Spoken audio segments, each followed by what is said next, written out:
Merci encore, merci. Je vous remercie beaucoup de vous intéresser aux terres, qui est quand même le plus grand projet conçu, imaginé par le président de la République pour améliorer quand même les conditions de vie des populations, pour améliorer la mobilité urbaine entre Dakar et la banlieue d'abord, entre Dakar et Dakar Diamniadio, ensuite et bien après entre Dakar et AIBD.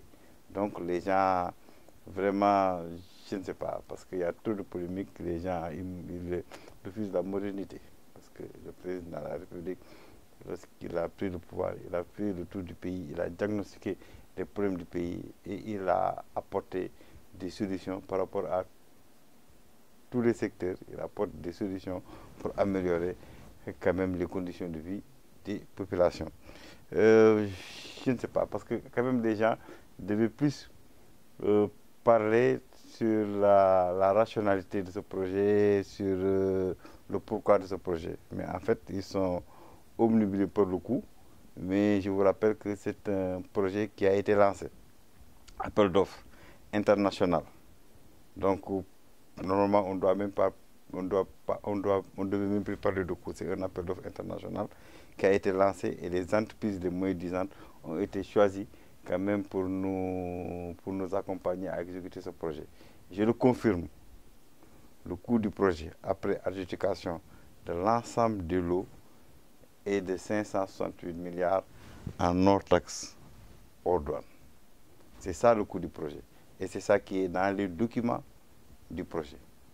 Maintenant, il y a les taxes, mais en fait, ce projet, il faut le mettre en rapport avec tous les autres projets qui ont eu des financements extérieurs. Il faut le mettre en rapport avec Ila Touba, il faut le mettre en rapport avec l'aéroport et tout ça. Tous les projets qui sont financés ici, financement extérieur, c'est des projets en non-taxe hors douane. Parce que vraiment, on ne doit pas extrapoler en rajoutant au financement du projet les coûts de la fiscalité. Vraiment, si les gens le font, c'est de mauvaise foi. C'est pourquoi je confirme que le projet c'est 568 milliards pour la phase 1, c'est Dakar, Diamniadio. Maintenant, pour la phase 2, c'est Diamniadio, AIBD. En lançant l'appel d'offres, nous l'avons déjà intégré dans le projet et le deuxième coût, c'est 127 milliards. Mais là, on n'est pas encore dans ça.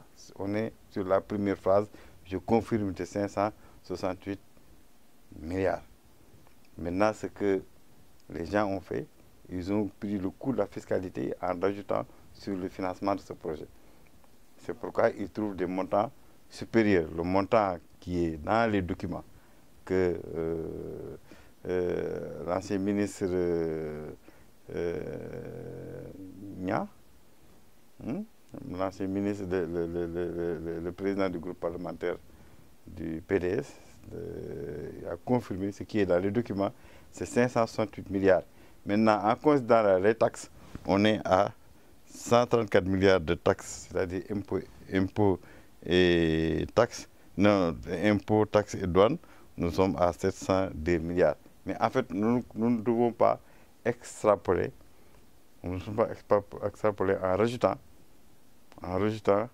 le coût de la fiscalité sur le financement du projet. Parce que c'est un projet à financement extérieur. Il ne finance pas quand même les taxes. Donc le coût réel, comme tous les autres projets, le coût réel, c'est 568 milliards.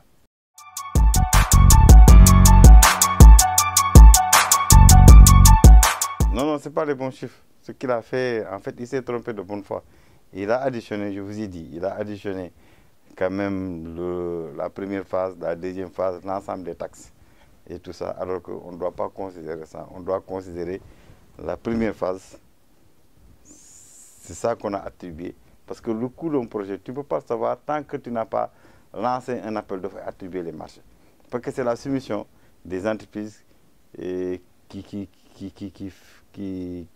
c'est la soumission des entreprises qui fait le coût du projet. C'est l'ensemble des lots.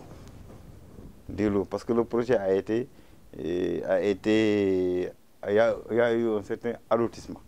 Lot 1, lot 2, lot 3, lot 4. Donc, c'est l'ensemble des attributaires au niveau de chaque lot, la sommation de l'ensemble des attributaires, c'est ça qui donne le coût du projet. Et je le confirme, le coût du projet, c'est 568 milliards. C'est ça qui est dans les documents, c'est ça qui est dans le financement. Il n'y a pas autre chose.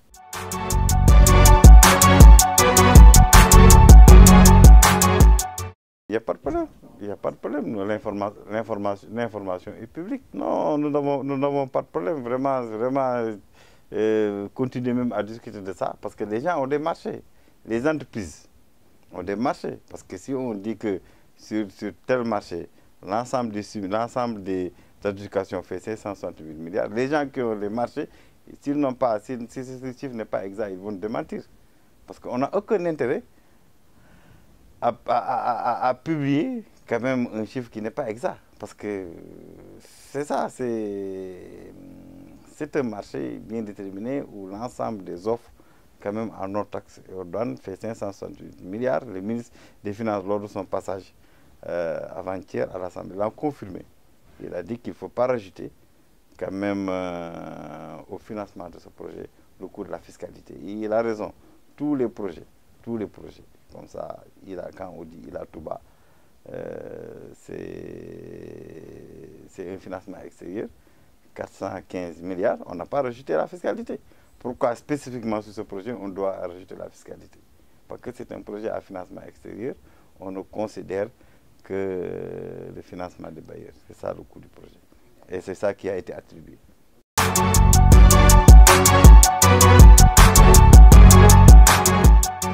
C'est-à-dire on ne peut pas comparer des projets.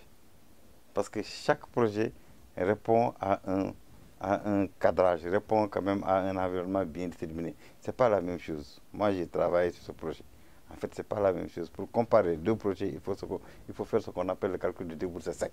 C'est-à-dire qu'il faut décomposer le projet en items bien déterminés et comparer item par item. On ne peut pas comparer le projet du Nigeria et le projet quand même de terre du Sénégal. C'est deux projets différents. Ce n'est pas les mêmes composantes.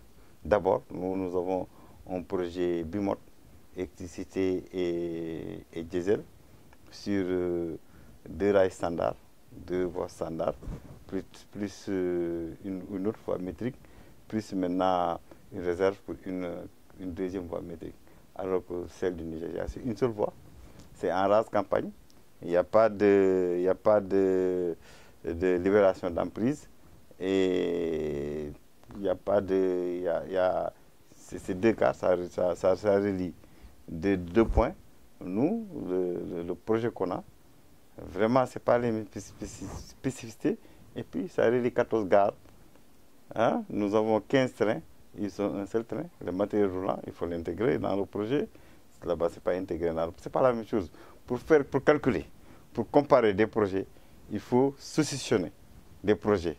Comparer item par item. Par exemple, on ne peut pas comparer deux fondations.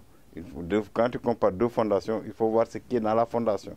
Quelles sont les épaisseurs de couches? Quels sont les matériaux? Comparer les matériaux. Mais on ne peut pas comparer par rapport à une distance et tout ça. Pour comparer deux projets, il n'y a que le calcul de déboursé sec qui te permet de comparer deux projets. Donc les gens qui comparent des projets, ils sont tout faux parce qu'il faut regarder. Le projet, c'est la mise en œuvre. C'est le processus. C'est le processus du projet. Ce qu'on a fait, on a fait un appel d'offres en bonne et due forme, avec quand même une surveillance des bailleurs de fonds qui ont financé ce projet. Nous avons présenté les rapports de non-objection et les bailleurs de fonds qui ont financé ce projet. Je peux citer la BID, l'AFT, le Trésor français et la BAD. Ils nous ont dit que c'était un appel d'offres transparent qui s'est passé dans les règles de l'art. C'est sur la base de ça qu'ils nous ont donné, leur non-objection pour la continuation de la contractualisation. C'est ça qu'on a fait. Donc c'est un appel d'offres transparent. Quand on lance un appel d'offres, c'est les soumissions. C'est l'ensemble des soumissions des entreprises qui va quand même refléter le coût du projet.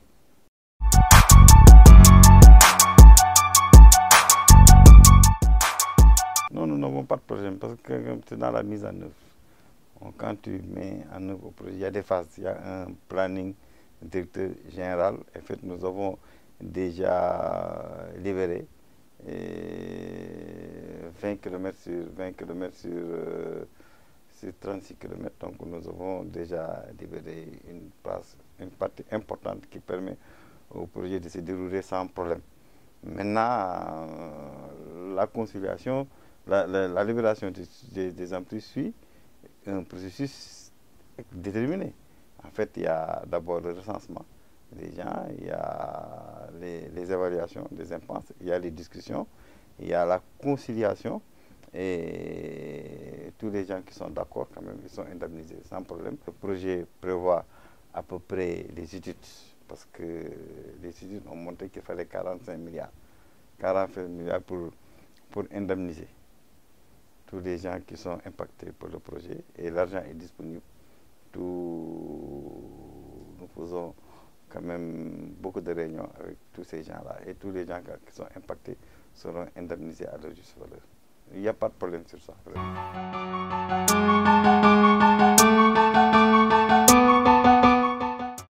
Non, le BRT et le BRT et le TR sont deux projets complémentaires parce que le BRT alimente le TR parce que le BRT prend les gens au niveau Guédiawaye et les amène jusqu'à la gare ferroviaire et de la gare ferroviaire quand même le TR reprend toutes ces personnes-là pour les acheminer vers la banlieue, vers Diamniadio et plus tardivement vers l'aéroport. Donc c'est deux projets complémentaires parce qu'il y avait un problème. Nous avons diagnostiqué parce que Dakar c'est 0,3% de la superficie. Dakar c'est 66% des activités économiques. Dakar c'est à peu près 40 000 immatriculations par an. Dakar, c'est à peu près 350 000 voitures qui circulent sur un parc de 500 000 voitures. Donc, il y a un encombrement fou. Et nous avons des embouteillages. Nous avons aussi la pollution. Maintenant, pour régler, c'est un problème structurel, pour régler ça, le président a dit, je vais d'abord déplacer des activités. Pour déplacer des activités, il faut aménager de nouveaux espaces. C'est pourquoi il a mis le pôle urbain de Diamniadio pour la première opération. Il va mettre après le pôle urbain de Dagakholba et le pôle urbain de Lagrosse. Tout ça, c'est pour vraiment décongestionner Dakar qui est vraiment très occupé. Maintenant, après la mise en place de Diamniadio, il faut quand même un transport de masse pour le transport entre la mobilité entre Dakar et la nouvelle ville qui est créée. Parce que la nouvelle ville qui est créée, il faut se rappeler, il y a le parc industriel, 10 000 travailleurs, il y a l'université, 30 000 étudiants, il y a aussi le transfert des ministères techniques.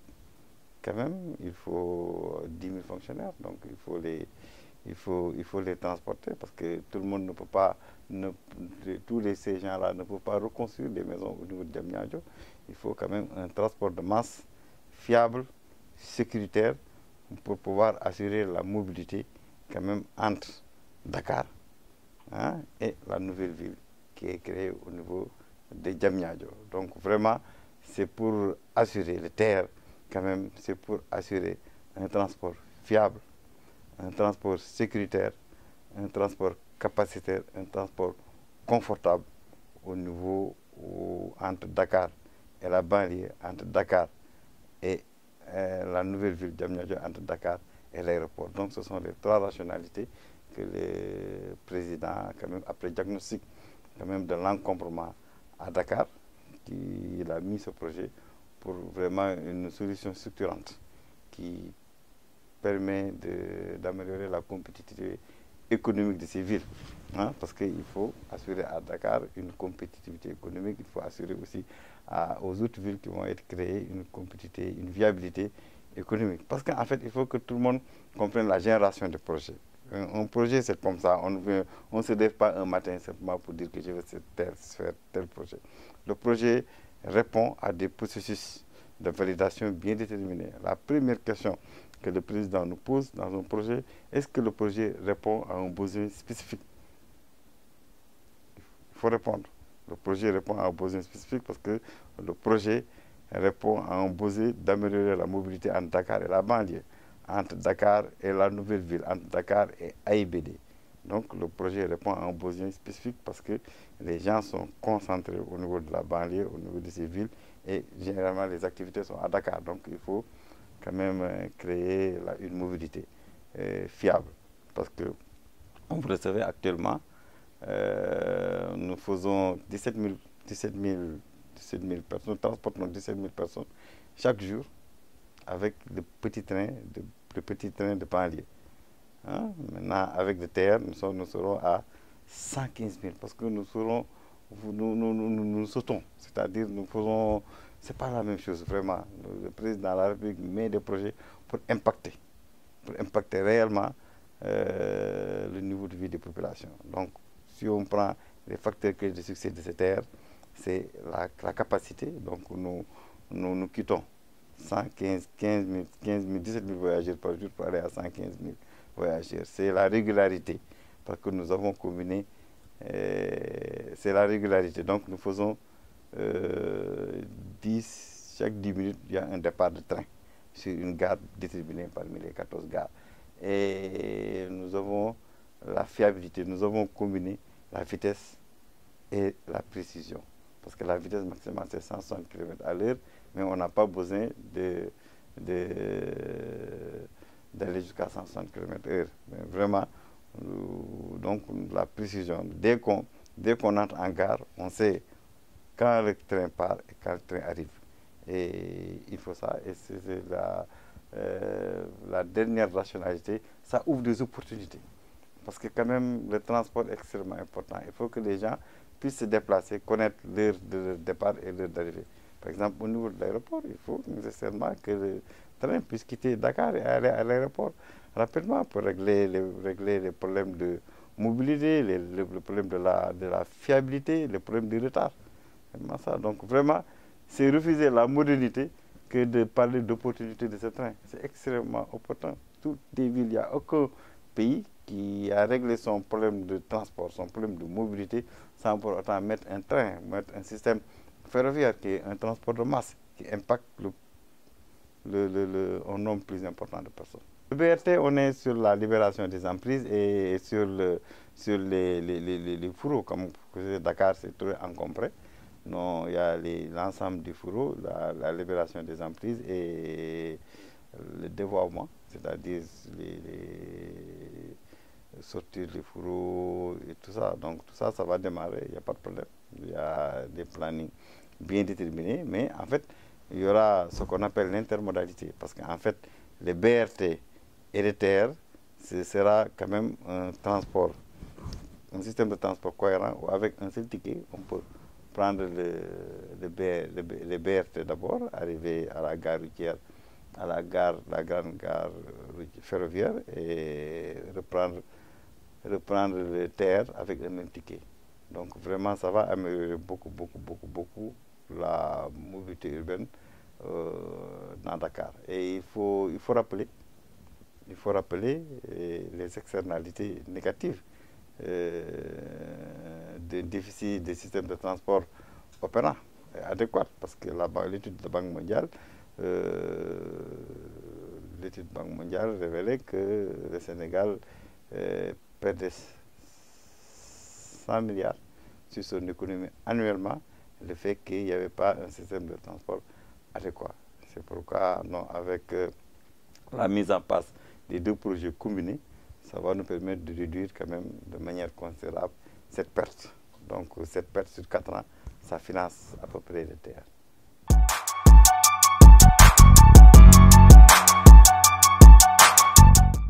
L'État n'a rien abandonné parce qu'en fait, un secteur, il faut diagnostiquer un secteur. Pour faire des projets quelque part, il faut diagnostiquer. Et n'oubliez pas que je vous dis, le président de la République, il a fait le tour du Sénégal. Il a diagnostiqué presque tous les secteurs.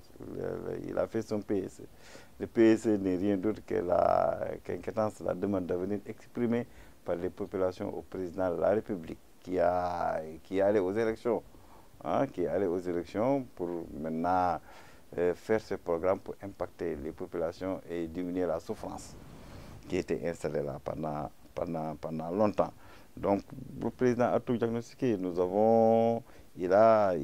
président a élaboré quand même sa vision du chemin de fer, qui est un alignement stratégique avec le PSE, parce que le PSE, n'oublie pas, c'est les productions. On augmente les productions, donc il faut un transport fiable pour acheminer les matériaux des zones de production vers des zones de consommation ou bien des zones de production vers des zones de transformation. C'est pourquoi le président, conscient quand même du rôle majeur du chemin de fer dans le PSE, parce que le chemin de fer, le transport en général, c'est un appui à la production.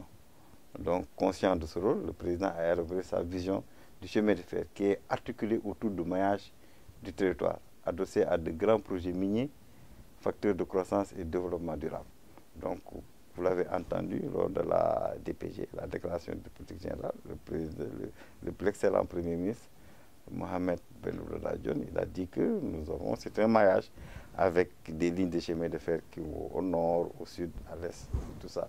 Donc, le chemin de fer Dakar-Bamako fait partie des projets du président de la République. Parce que le président, vous l'avez vu dans ses discours, il a dans tous ses plaidoyers au niveau de ses collègues présidents, il dit que l'Afrique on doit améliorer quand même la mobilité inter-État au niveau de l'Afrique. Et c'est le chemin de fer qui doit le faire. Et c'est un projet binational entre le Sénégal et le Mali. Nous sommes en train de travailler sur ce chemin de fer parce qu'on ne peut pas 130 ans après, parce que ce chemin de fer, c'est 1924 que nous avions inauguré la ligne Dakar-Bamako. On ne peut pas, à peu près 100 ans après, ne faire moins que ce que les Français avaient fait. Donc vraiment, c'est un projet qu'on a. Nous sommes tous en train de travailler sur ça avec le Mali. Mais en attendant, pour amorcer un processus de redressement ferroviaire, nous avons mis un plan d'urgence. Un plan d'urgence sur le matériel, sur la voie, sur les salaires. C'était un plan d'urgence de 7,5 milliards que les États ont mobilisé entièrement pour quand même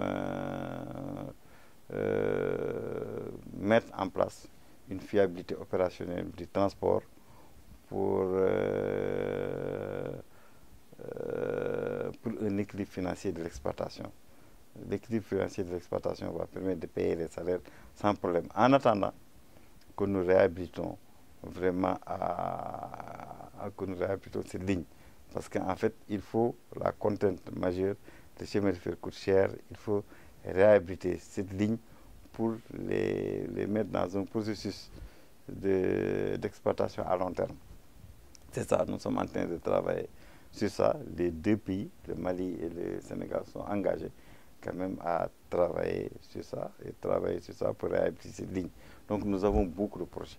Mais les deux projets qui sont autorisés par le président de la République, c'est les terres qui sont autorisés actuellement, c'est les terres, et c'est Dakar-Tamba avec un port sec et Dakar-Tamba-Bamako.